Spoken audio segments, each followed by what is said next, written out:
Welcome back to my channel. If you're new here, click the subscribe button to get updated with my posts. Dear Big Daddy by Greta Spord.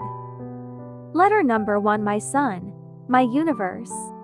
Dear Big Daddy, di ko malilimutan ang araw ng una kitang makita, Dad.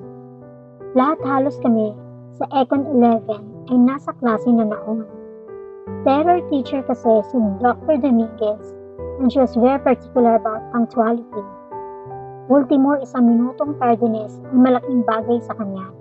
Tapos ikaw, late ka na nga, pero wala pang pagmamadali sa bawat hakbang mo. You were so confident when you walked inside the room. Para bagang tingin mo ay saka pala magsisimula ang lahat kapag nandun ka na.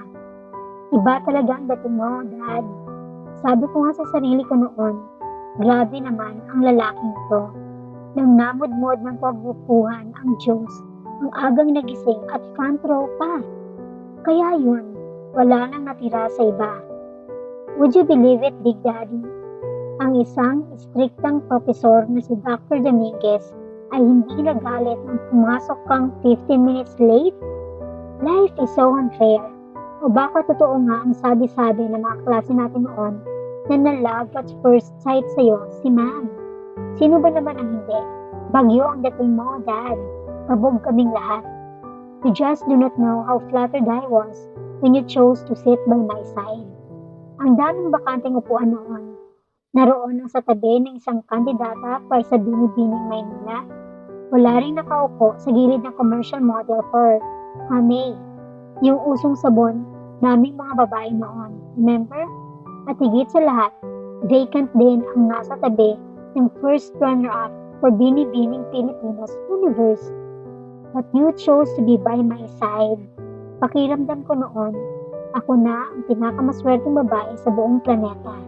Katabi ko lang naman kasi ang pinakagwapong lalaki, hindi lang sa campus, kundi sa buong mundo. I was GD the entire class. Siguro hindi mo napansin, abala ka kasi sa binabasa mong libro. Kung alam mo lang, nagkaanak na agad tayo noon sa isipan ko. Yeah, Dad, advance ako mag-isip. Kidding aside, Dad, the day you walked into that door for Econ 11 class was the most exciting day of my life.